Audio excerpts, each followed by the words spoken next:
Kun Keelloo Miidiyaadha. Akkam jirtu kabajamoo dhaggeeffattootaaf daawwattoota keenya. Roobii Onkoloolessa 30 bara 2024 keessummeessaan keessan Anna Gumaata Sammaatii oduu har'aan isinitti hima. Abaawo Boolola gaggeessaa jiruun waraana mootummaa hedduu booji'uu hima. Mootummaanis gama isaatiin waraanni bilisummaa Oromoo harka kennataa akka jiran miidiyaa qabuun ibseera. Waraanni bilisummaa Oromoo fuula miidiyaa hawaasaa isaa gama X jechuun Tiwiitara isaa gubbaan maxxansa baasee loltoota mootummaa hedduu irraa hidhannoo hiikkachuu hime. Akkasuma Shawaa Kaabaa hidhabuu abootee keessatti meeshaa waraanaa hedduu loltoota mootummaa irraa hiikkachuu ifoomseera. Gabaasa suuraan deeggaree baase kanaan waboon naannicha dhuunfachuu ibsuudhaan meeshaa waraanaa kilaasha tarree galee lafa nammee jiru agarsiiseera. Loltoonni Abaawo wabootti naanna'anii kan mul'atan yoo ta'u, haleellaa tibbana gaggeesseen bu'aa siyaasaa fi waraanaa olaanaa akka argate himeera. Akkasuma maxxansa kaleessa Onkoloolessa 29 bara 2024 fuula Tiwiitara isaa gubbaa irratti maxxanseen loltoota mootummaa hedduu dhuunfachuu himeera. Lakkoofsi loltoota sirnichaa guyyoota afran darban booji'amanii 143 ga'eera akka jedhu ibsi Abaawo waboo kun hedduu irraa ajjeesuus himeera. Gama biraan mootummaan fuula feesbuukaa Oromiyaa Kominikeeshin Biiroo akka maxxansetti miseensonni waboo harka kennataa akka jiran ibsa. Kanas suuraa qawwee sharaa irra tuulame loltoota tarree galanii dhaabbatan waliin suuraa kaafameen ergaa barreeffame keessatti mootummaan ibseera. Akkuma kana fuula quunnamtii naannoo Oromiyaa feesbuuka Oromiyaa Kominikeeshin Biiroon ergaan dabarfamaa ture leenjiin siyaasaa kanneen harka kennataniif kennamaa akka ture torban darbe gabaasaa tureera. Barreeffama guyyaa 5 dura katabe kanaan mootummaan qaamolee daandii dogongoraa filatanii gufuu nagaa fi misoomaa ta'aa jiraniif yeroo adda addaatti gara nagaatti akka dhufaniif waamicha taasisaa tureera. Kanneen gara daandii nagaatti dhufaniifis leenjii barbaachisaa kennuun dhiifamaan gara hawaasaatti makaa tureera jedha. Itti fufees miseensonni Abaawo Shanee duraanii simataman kunniin simannaa mootummaa fi hawaasni godheef galateeffatanii hojiiwwan ammeenyaa lubbuu balleessaa, nagaa booressaa fi qabeenya mootummaa fi uummataa mancaasaa turaniif dhiifama gaafatan misooma nageenyaa fi guddina biyyaaf kan tumsan ta'uun himanii fakkaattonni isaanii bosonatti hafanis gara daandii nageenyaatti akka deebi'an dhaamaniiru jechuun barreesse. Kun ta'ee Oromiyaa keessatti ammallee rakkoo nageenyaa irraa akka ka'e uummanni nagaan dararaa ulfaataa keessa akka jiru dhaabbileen mirga namoomaaf falban karaa adda addaa watwaataa jiru.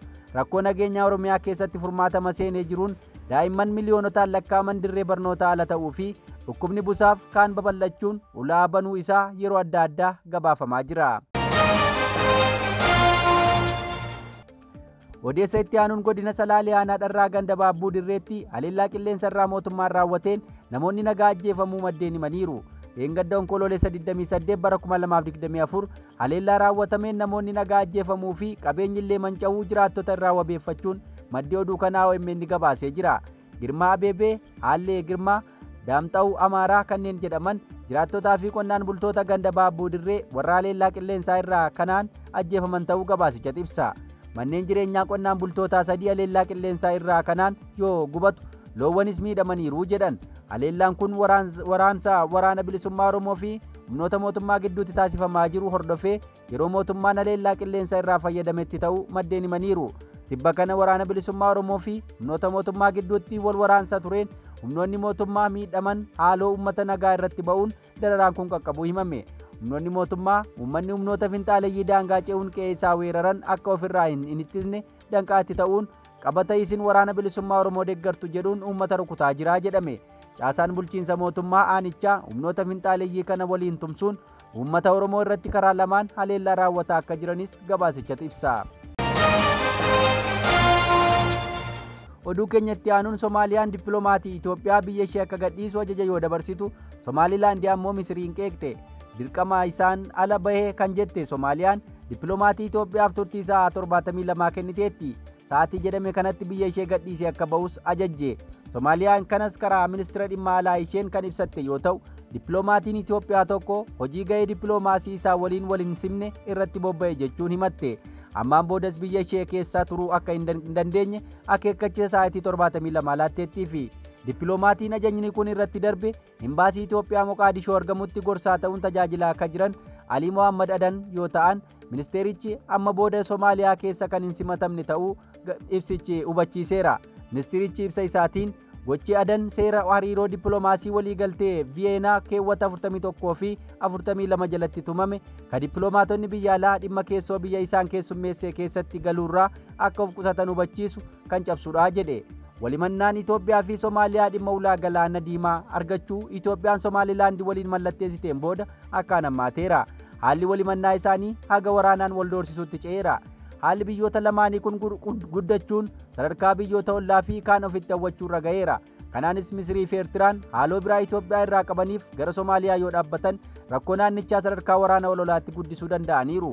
Gartuuleen naannichatti wal takaranis yeroo yerootti ibsa wal irratti baasuu jabeessaniiru.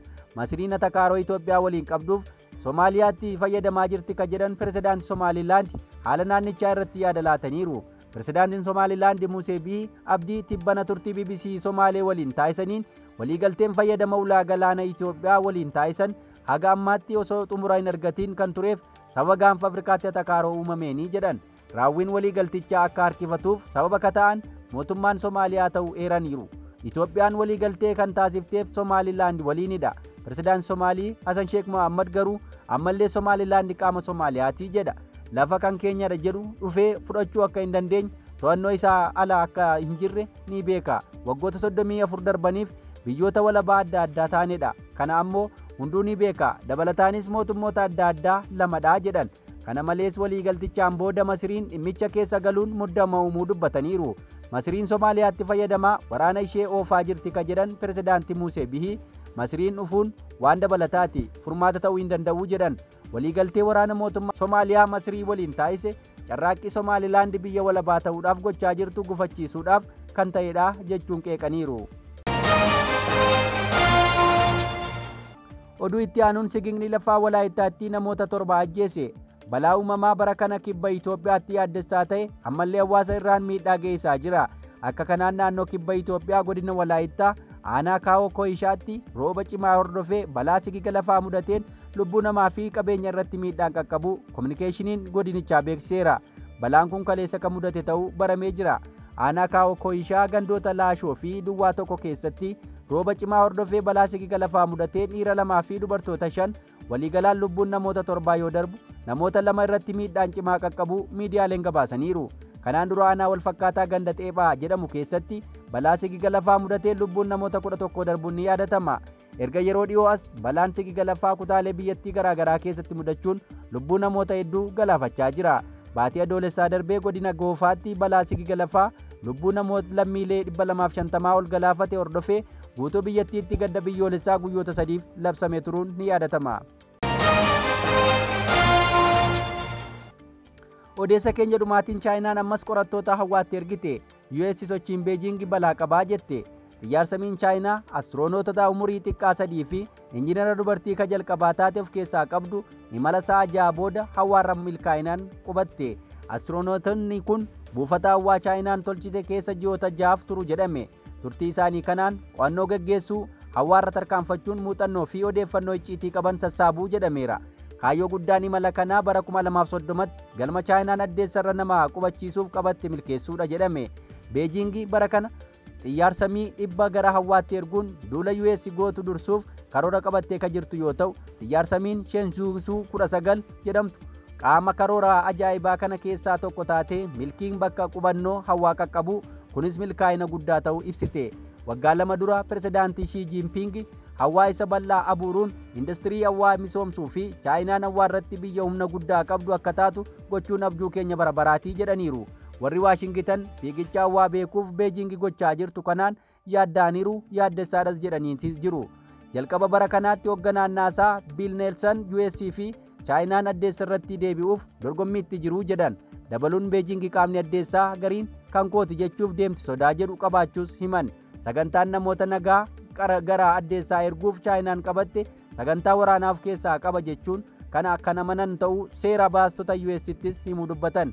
Abbaan Starlink Elon Musk gama isaan X gubbaa yaada maxxanseen sagantaan hawwaa Chaayinaa kana namni hubatuun olitti ammayyaawaa ta'uu hime. Ogeeyyi US kana ammoo teknooloojiin hawwaa abuuruuf hojiirra oolaa jiru dhimma waraanaaf oola jedhanii yaaddaa jiru. Egaa dhaggeeffattoota keenya odeeffannoon har'aaf qabanne kana fakkaataa akka guyyaa boriin haga walitti deebinutti nagaan nuuf tura.